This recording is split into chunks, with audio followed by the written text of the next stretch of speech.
নমস্কার বন্ধুরা, আজকে আমি নীলিমা কুকিং শো থেকে বানাতে চলেছি। এই যে লতি কেটে রেডি করে ধুয়ে টুয়ে রেখেছি। আর এই যে আমি চিংড়ি মাছও কেটে ধুয়ে রেডি করে নিয়েছি। এই যে রসুন আর কাঁচা লঙ্কা থেতো করে নিয়েছি, পেঁয়াজ কুচিয়ে নিয়েছি। আমি চিংড়ি লতি বানাবো। আমি কড়াইও বসিয়ে দিয়েছি। কড়াইতে দিয়ে দিচ্ছি পরিমাণ মতন তেল। আগে আমি চিংড়ি মাছটা ভেজে তুলে নিই। চিংড়ি মাছগুলো দিয়ে দিলাম। ভেজে তুলে নিয়ে আমি তারপরে হয়ে গেছে আমার চিংড়ি মাছ ভাজা, আমি তুলে দিলাম।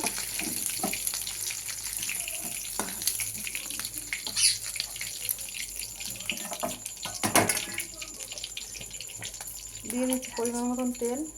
তেলটা গরম হলে আমি এক এক করে দেবো, যা দেখে হবে।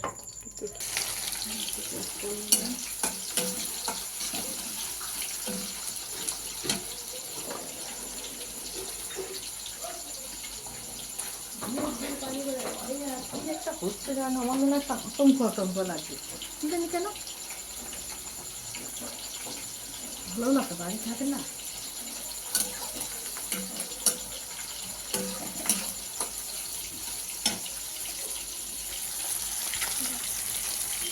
এবার দিয়ে দিচ্ছি লঙ্কা থেতোটা আর রসুন থেতোটা।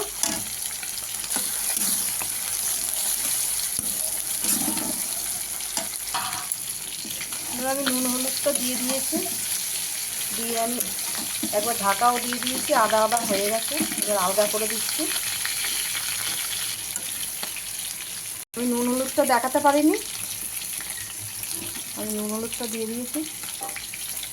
এবার আস্তে আস্তে ভাজা হবে। দিয়ে দিচ্ছি আমি চিংড়ি মাছটা।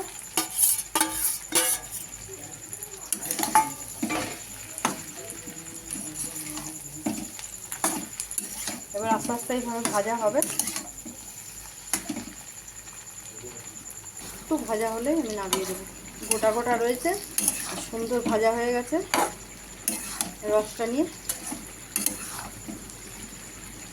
হয়ে গেছে লতি ভাজা। আমি গ্যাস বন্ধ করে দিচ্ছি, আস্তে আস্তে নামিয়ে দিচ্ছি।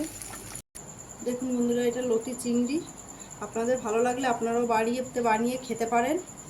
আর বাড়িতে বানিয়ে খেতে পারেন। আর নীলিমা কুকিং শোটিকে আপনারা সাবস্ক্রাইব, লাইক, কমেন্ট, শেয়ার করবেন। এটা ইউটিউবের আর ফেসবুকের বন্ধুরা, আপনারাও লাইক, কমেন্ট, শেয়ার করবেন। আর নীলিমা কুকিং শো বলে পেজ খোলা আছে, সেখানে আপনারা ফলো করে লাইক, কমেন্ট, শেয়ার করে দেবেন। একটু শেয়ার করবেন বন্ধুরা, আর একটু কমেন্ট করবেন আর লাইক করে দেবেন।